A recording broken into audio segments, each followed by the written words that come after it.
vous êtes surendetté par la cause d'une perte d'emploi, un chômage, une maladie, un accident, et vous décidez de demander un dossier à la Banque de France pour une procédure de surendettement. Si votre dossier est recevable, vos dettes seront gelées pendant le temps que la Banque de France renégocie vos dettes et vos mensualités avec vos créanciers. Dans les meilleurs des cas, un échéancier vous sera alors proposé pour le remboursement de vos dettes qui sera soumis avec votre accord. Dans les meilleurs des cas, il vous est fortement conseillé de faire appel à un avocat spécialisé dans ce domaine ou un avocat commis d'office. Attention, pendant cette procédure de surendettement, il vous sera déconseillé de contracter de nouveaux crédits. Si vous n'avez aucune solvabilité, une décision du juge peut effacer vos dettes ou refuser et demander à la commission de surendettement de chercher une solution amiable. Mais attention, toute votre attention, si une décision du juge décide d'effacer vos dettes, vous serez exclu de la société pour une durée d'un minimum de 60 mois. Votre demande de nouveau chéquier et de carte bleue vous sera supprimée et aucun crédit ne vous sera à nouveau consenti. Votre banque pourra éventuellement vous consentir un découvert, mais avec une carte bancaire spécialement limitée à votre découvert autorisé. Attention, votre nouvelle carte bancaire pourrait arriver à se bloquer pendant un éventuel achat et bien souvent avant votre découvert autorisé. En fait, vous passerez pour un con à la caisse de votre magasin,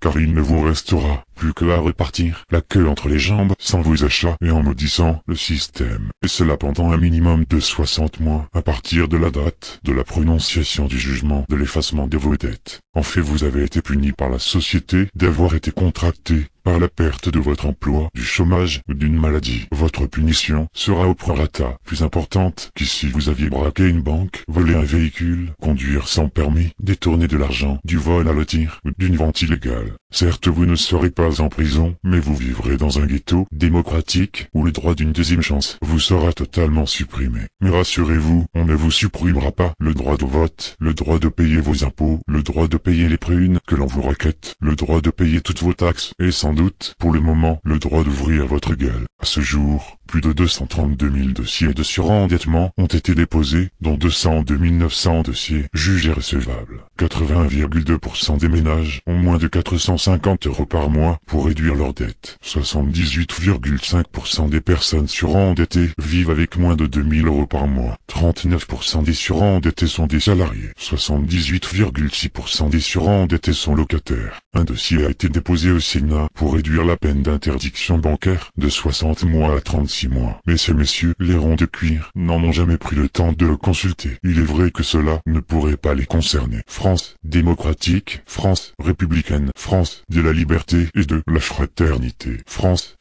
qui part en couille. Les seuls sujets qui les concernent sont abus de biens sociaux, associations écrans, blanchiment d'argent, corruption, criminalité financière, détournement du fonds public, emploi fictif, fraude fiscale et magouille en tout genre. Des centaines de milliers d'euros sont détournés sur le compte des contribuables.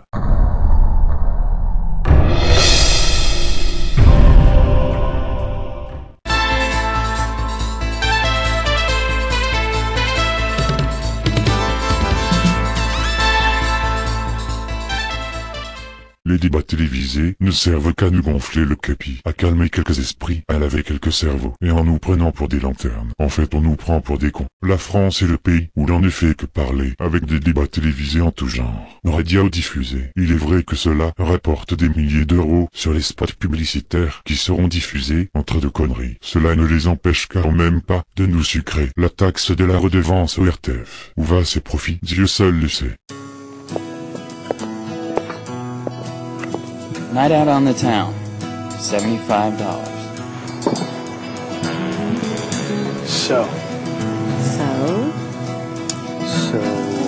how about a blowjob? Getting the nerve to ask such a question? $12 bottle of wine. Are you crazy? My parents might see. Come on, who's gonna see us at this hour? I'll return the favor. Wait, can you imagine if we got caught? Oh my God, what my dad would do to you. There's nobody around. Everybody's asleep. No way, it's way too risky. Please. I love you so much. Actually using a line like that? Another $12 bottle of wine. I just can't. Please? Dad says to go ahead and give him a blowjob. Or I can do it. Or if need be, he'll come down himself and do it. But for God's sake, tell him to take his hand off the intercom. Having a girlfriend whose father has a sense of humor? Priceless. There are some things money can't buy. For everything else, there's MasterCard.